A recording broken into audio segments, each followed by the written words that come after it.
Senhor Jesus. Não há alegria que se compara às coisas deste mundo, amém? Aleluia. Chegou o momento de nós ouvirmos a palavra do Senhor nessa noite.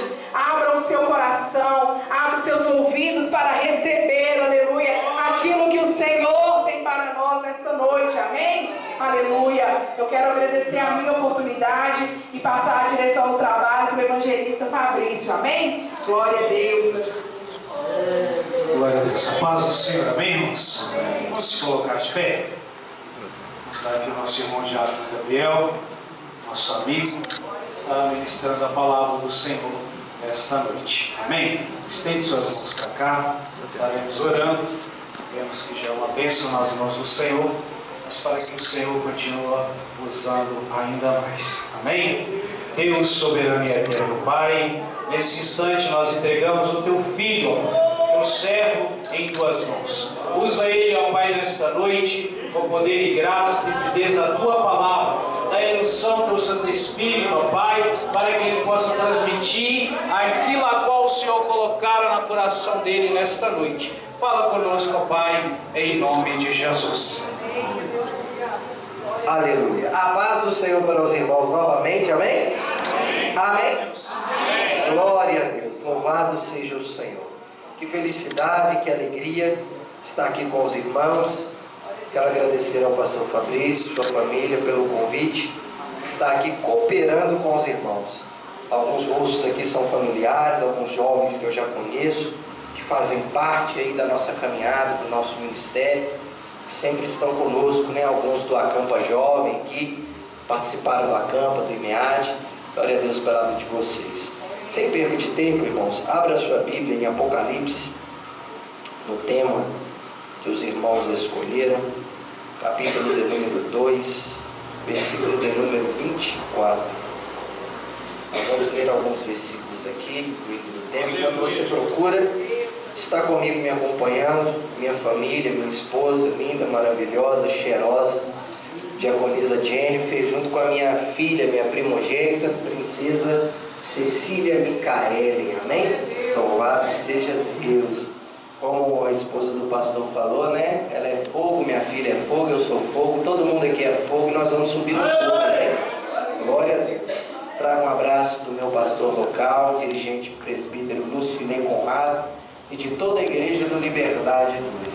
Espero ser instrumento de Deus para falar aquilo que precisamos ouvir essa noite. Me sinto honrado de fazer parte deste congresso, de ter a oportunidade de ministrar a palavra, dando encerramento hoje na festa, mas continuamos amanhã praticando aquilo que vamos ouvir agora, amém? Quem achou, diga amém? Amém. Diz assim: mas eu vos digo a vós e aos restantes que estão em Tiatira, a todos quanto não têm esta doutrina e não conheceram, como dizem as profundezas de Satanás, que outra carga vos não porei, mas o que tendes, retenho até que eu venha, e ao que vencer e guardar até o fim as minhas obras, eu lhe darei poder sobre as nações, e com vara de ferro as regerão, e serão quebradas como vasos de oleiro, como também recebi de meu Pai, dar-lhe-ei a estrela da manhã. Quem tem ouvidos, ouça o que o Espírito diz às igrejas. Curve a sua cabeça comigo e vamos orar a Deus. Pai, eu quero agradecê-lo por essa oportunidade. Obrigado pelos hinos que foram louvados, por pessoas que aqui receberam a oportunidade de agradecer o teu nome. Agora será ministrada a sua palavra e eu peço a ajuda ao Espírito Santo para que abra o nosso entendimento, para que possamos absorver conhecimento da parte de Deus. Que o Senhor me dê agilidade de pensamento da palavra revelada e que o Espírito Santo trabalhe em nossos corações essa noite. Repreenda a desatenção em nome de Jesus, a dispersação, para que todos os seus filhos e filhas possam receber a boa semente que será agora semeada no meio da sua igreja.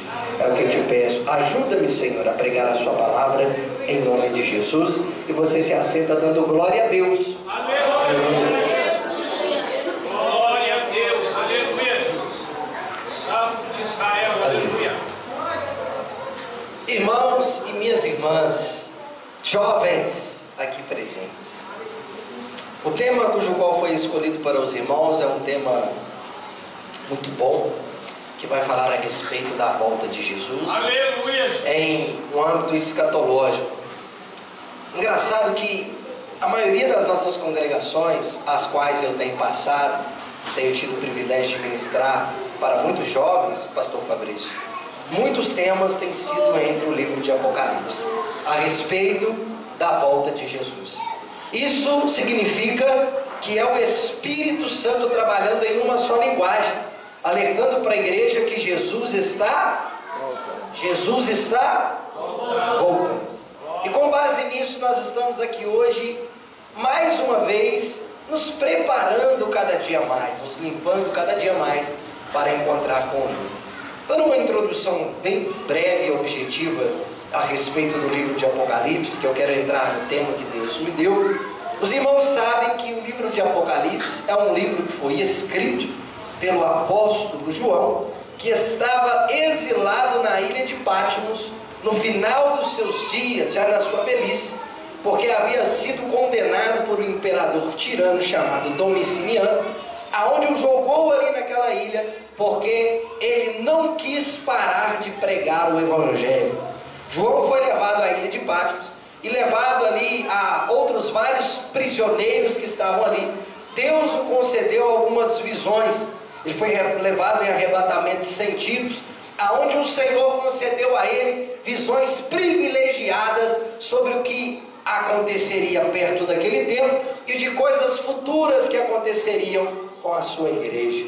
O melhor de tudo no livro de Apocalipse não são as simbologias, às vezes os símbolos que aparecem, ou algumas coisas que para algumas pessoas vão trazer um pouco de medo, mas é saber que dentro dos seus 22 capítulos, nós sabemos que o final deste livro revela que tudo ocorrerá bem para a igreja de Cristo. Nós sabemos que esse livro foi escrito para nos alertar a respeito de coisas futuras que estão por vir. No começo da introdução do livro de Apocalipse, João vai descrever ali algumas características do Filho de Deus, pois ele teve o privilégio de estar ali, ser levado ao terceiro céu e poder ver e contemplar algumas coisas extraordinárias que talvez nós, em sua naturalidade e humanidade, talvez não conseguiríamos contemplar. João, ele traz uma introdução a respeito de Jesus, aonde ele traz ali um pouco das categorias a respeito dos atributos de Deus. Mas voltando perto do tema, para entrar na mensagem para os irmãos, aqui nós vamos perceber que o tema que os irmãos escolheram, que oraram a Deus e que o Espírito Santo deu, é um tema voltado para uma mensagem específica às 7 igrejas da Ásia Menor. Deus dá a mensagem a João, para que João traga 7 mensagens às 7 igrejas. Quantas igrejas? 7. Os irmãos estão aí? Quantas igrejas? 7 igrejas. E com base nessas 7 mensagens, podemos perceber que essas 7 mensagens são compostas de 2 características. Quais são, meus irmãos? Primeiro, Jesus ele vai trazer exortações e consolações a respeito dessas igrejas. Das 7 igrejas, 5 igrejas, Jesus traz ali algumas exortações, com uma palavra bem conhecida na boca de todos os irmãos, que diz: eis que conheço as tuas obras. Jesus conhece obras de igrejas, Jesus conhece obras dos crentes, Jesus conhece as minhas obras e as suas obras. Só que dentro dessa somatória de 7 igrejas, vamos perceber que contra 5 igrejas, Jesus diz: eis que tenho porém contra ti. Aqui Jesus vai dizer e descrever algumas objeções sobre algo que essas igrejas estavam praticando em suas localidades, que não estavam agradando a Deus. Porém, 2 dessas congregações, dessas igrejas, não vão sofrer essa palavra que diz: eis que tenho contra ti, que é a igreja de Filadélfia e a igreja de Esmirna, que são considerados escatologicamente igrejas que consideram as igrejas salvas por Cristo Jesus, igrejas que batalham, que perseveram, que permanecem fiéis à palavra de Deus. Então, Gabriel, você quer dizer que as 5 igrejas que Jesus exorta elas com alguns defeitos, quer dizer que essas igrejas não vão subir? Não. Você serve a um Deus misericordioso. Aonde o homem não tem misericórdia, Deus entra com a sua misericórdia. E quando Deus exorta essas igrejas, Deus as diz para elas o que elas devem mudar e melhorar, e diz no final: se vocês se arrependerem, eu vos darei a coroa da vida, que está reservada para vocês. Só que já dentro dessa introdução, que eu sei que vocês estão afiados, os irmãos aqui são fera na escola dominical, eu quero entender que no capítulo de número 2 agora, nós vamos falar a respeito da igreja de Tiatira. A igreja de Tiatira é uma igreja que tolerou a idolatria. É uma igreja que tinha sim as suas qualidades, pois o próprio Deus escreve que era uma igreja que tinha amor, era uma igreja que tinha fé, era uma igreja que tinha paciência e que praticou, pastor Fabrício, obras melhores do que o começo de quando a igreja abriu. Só que é uma igreja que permitiu que falsos ensinos entrassem dentro da igreja. É uma igreja que se permitiu ser enganada por falsos profetas, pela idolatria, pelo miticismo que invadia aquela região daquela época. E Jesus ele vai descrever como um ensino voltado à profetisa Jezabel. Temos aqui como base que essa tendência de Jesus deixar bem claro a respeito dos ensinos de Jezabel. Ele vai dizer aqui a respeito da iniquidade. Os irmãos ouviam a palavra, mas toleravam o pecado dentro da igreja. A iniquidade dentro da igreja. O ensino antibíblico dos seus líderes dentro da igreja. E é engraçado, irmãos, que a Bíblia ela é o livro mais atual. Ela é mais atual do que o jornal que você vai comprar amanhã na papelaria, amanhã de manhã. E a Bíblia ela vai descrever para nós características das igrejas daquela época, mas que se aplicam às igrejas dessa atual época. Quantas congregações em nosso meio não têm aderido a alguns ensinos de Jezabel, tolerando falsos líderes, tolerando a iniquidade, tolerando a prostituição, tolerando o falso ensino bíblico dentro das igrejas, aos irmãos que às vezes sobem no púlpito e dão um alimento fraco para o povo. Chega aqui da Danoninho, da Yakult, dá uma coisinha mais leve, em vez de dar feijoada, dá uma comida mais forte, falar a respeito da salvação, do céu, do arrependimento, do inferno, dá uma comida mais light, que afinal de contas uma comida mais light às vezes não vai fazer mal para você, né? Você vai comer um pouquinho aqui agora, não vai matar muito a sua fome, mas você vai ficar satisfeito. E é isso que tem acontecido em nosso meio. E Jesus me trouxe aqui hoje para poder alertar não só a mim, mas aos irmãos, para tomar cuidado com esses falsos profetas. Porque antes de eu chegar, até que ele venha, a gente precisa entender o porquê que ele está dizendo até que ele venha. Ele está dizendo até que ele venha para uma igreja que começou certo, mas terminou errado. Ele está dizendo até que ele venha para uma igreja que começou no fogo e terminou na água. Ele está dizendo até que ele venha para uma igreja que começou fervorosa e agora está terminando como pinguins gelados na Antártica. Não é isso que Jesus quer para nós.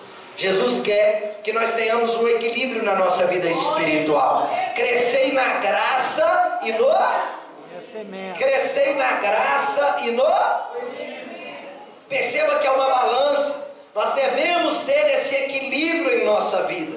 Crescer na graça, poder, espiritualidade, ter uma vida de devoção a Deus, jejuar, ir ao monte, orar, pagar preço, ou seja, pagar preço no sentido de se consagrar, bem irmãos? Pagar preço no sentido de se consagrar, e no conhecimento é estudar, é olhar para as escrituras, é fazer um curso teológico, é ler livros que falam a respeito da história da igreja, é poder se equipar, se preparar, afinal de contas nós somos soldados. E o soldado que entra numa guerra despreparada, ele é o primeiro a tombar. E Jesus tem nos chamado para guerrear. E você tem utilizado as armaduras que Deus descreve no livro de Efésios para nós. Capacete, a espada, o escudo, simboliza a palavra, que simboliza o que? A fé, outras coisas para a nossa vida espiritual. Você tem se dedicado à obra de Deus? As 7 igrejas tinham um propósito, de cumprir aquilo que Deus havia mandado. Mas o tema que Deus me deu, e agora eu vou começar a pregar, é um tema que diz respeito ao versículo 24 até o versículo 29. Porque do verso de número 18 até o verso de número 23, nós temos aqui Jesus exortando a igreja a respeito de suas qualidades, mas também a respeito das práticas que ele não se agradava. Mas agora no versículo 24 é o tema que Deus me deu, que é: Ele vem buscar os seus remanescentes. Eu vou repetir porque talvez você me dê um glória que eu vou entender que está calor, você ficou tímido. Ele vem buscar os seus remanescentes. Como assim, Gabriel? Do versículo de número 18 até o versículo de número 23, temos aqui a igreja. 50% dela começou bem, se corrompeu e tolerou a iniquidade. Mas 50%, ou um pouco a menos, vou colocar aqui 30% desses irmãos, agora vão ser descritos aqui no versículo 24, que ele diz: mas a vocês, aos restantes que estão em Tiatira, a todos os quantos não aceitaram essa doutrina. Então, opa, parênteses aqui. Um pedaço desse povo aceitou a iniquidade, aceitou o pecado, aceitou a vida mansa, aceitou viver de forma relaxada, não está tudo certo, como as igrejas do século XXI e os cristãos pós-modernos de hoje dizem, né? O importante é ter Jesus no meu coração, porque Ele me ama. Ainda te dá um sorriso e fala assim: Ele me ama.